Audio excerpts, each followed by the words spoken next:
Hi, I'm Rachel, and I'm here to finally do my ranking for the final round of the 2020 BookTube Prize. The BookTube Prize was started by Robert at Barter Hordes. His goal was to bring together the BookTube community to judge the best in literary fiction and nonfiction. We judges have been whittling down a list of 96 books since February. And earlier this month, Robert announced the two winners. I'll link that video down below. For the final round of the BookTube Prize, which took place in August and September, I was chosen to judge for the fiction division.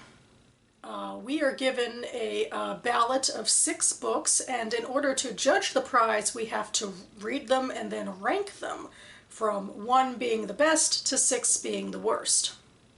This would have surprised past Rachel a lot, but I had more difficulty judging the fiction than I did the nonfiction of previous rounds.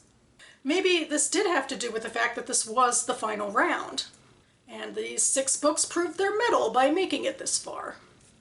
I think in a way a lot of them had similar writing styles too, kind of experimental and also personal. We got into the heads of various POC characters in Britain, outcast boys who talk to spirits, a denigrated prostitute in Istanbul, and more. So without further ado, I am now going to go ahead and share my rankings. Starting with number 6, which is Lanny by Max Porter. And what do I say? I do think I was missing some context, the English mythological context that swirled up, sometimes literally swirling up on the page, around the character of dead Papa Toothwort. The novel is about the disappearance of the titular young boy Lanny, and I like what Porter brought up about societal fears and paranoia and other questionable community behaviors. But beyond the needs of the plot, I don't think we really knew Lanny. I spent a lot of time wishing this were a more traditional story, and that it delved into the contrast between eccentric Lanny and his more conventional father. But alas. At number 5, we have A Single Thread by Tracy Chevalier. This was the least unusual story on the ballot. In straightforward prose, we follow Violet as she navigates the strange world of spinsterdom in interwar England. She moves out of her mother's house and finds new friends and new passions, which for its day was pretty out there. You might sense its theme for me regarding family drama, because my favorite part of this book was how Chevalier described the grief that Violet felt for the death of her brother and her fiancé, both in World War I. Props are deserved, too, for the author's historical research. But at the end of the day, I don't think the novel was doing anything that innovative. And there was one antagonistic character who I thought was a bit over the top. Just saying. In number 4, we have 10 minutes 38 seconds in This Strange World by Elif Shafak, which I almost put as my number 3, I swear! This book ended up taking the 2nd place in the official BookTube Prize. It follows a prostitute called Tequila Layla, who was murdered in 1990. Shafak used the conceit that the brain takes 10 minutes and 38 seconds to die to craft part 1 of her story, but it's really just a standard narrative retelling of Layla's life. It's fine, perhaps a little pat in some places. Layla's childhood in particular seemed to hew closely to others that I've read of young girls growing up in the Middle East and around that area. I think it's part 2 where this story really shines, where Layla's friends, the only people who care about her, and their own eccentric brand of outcast themselves, they seek to honor her. Shafak wrote a testament to the underbelly of society, to the people that most of us throw away. Although, in this case, the us is Istanbul, and that ancient conflicted city is a character in and of itself. Ultimately, I found this novel to be a look at different society than what I'm used to, and very moving. For number 3, I put The Bee Keeper of Aleppo by Christy Lefteri. This is probably the 2nd most conventional novel on the list, except that Lefteri uses a random word to transition between 2 timelines in each chapter. We are following Syrian refugees, particularly the bereaved couple Nuri and Afra, as they attempt to make their way to the UK. Actually, in one of the timelines, they already are in the UK and they are attempting to achieve refugee status. And the other timeline is about the hardships of their journey to get there at all. There's a lot of trauma and heartache in this novel. But I think the most compelling part of it was the issue of Nuri as an unreliable narrator. Nuri's PTSD over the loss of his son manifests in strange and poignant ways. Leftieri also did an admirable job, I think, in probing the geopolitical and historical background to the Syrian crisis in the world, and also other crises in the world. Based off of the people that Nuri and Afra met along the way, but without losing focus on the characters and the story. It was a compelling and propulsive read.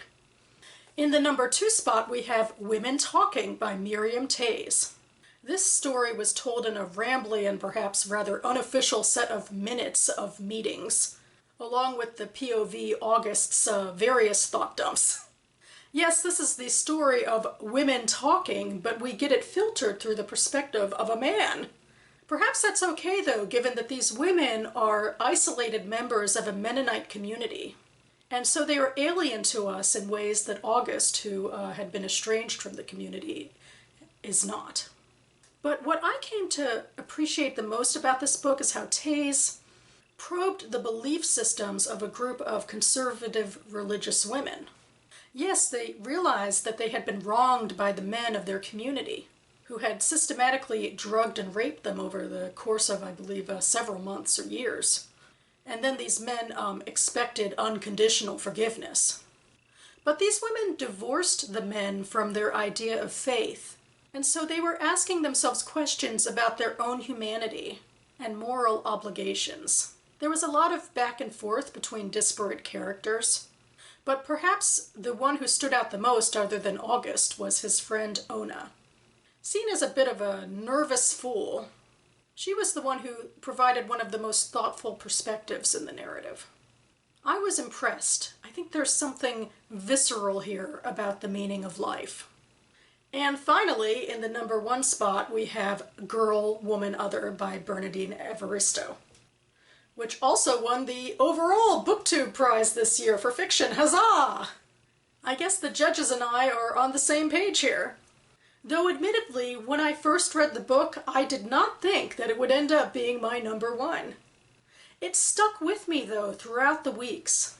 The emotionally resonant stream of consciousness way that Evaristo probed her characters. Character is a big thing for me in fiction. And this cast largely of POC women living in modern-day Britain felt like real people living real lives. They did crisscross between time and space, geography, and relations to one another. I was thinking so much of Virginia Woolf as I read this that perhaps it was inevitable that this should win. Evaristo tapped into a pulse of human consciousness. But I think it's interesting to reread the review that I wrote immediately after finishing the book in August. I'm glad that I read it first out of the 6, to allow that room for the narrative to stay and to grow in my mind. So that about covers it for me now. Speaking of written reviews for these books, you can find links to said Goodreads reviews linked down below. Now that I can finally post them to Goodreads because the 2020 BookTube prize is officially over.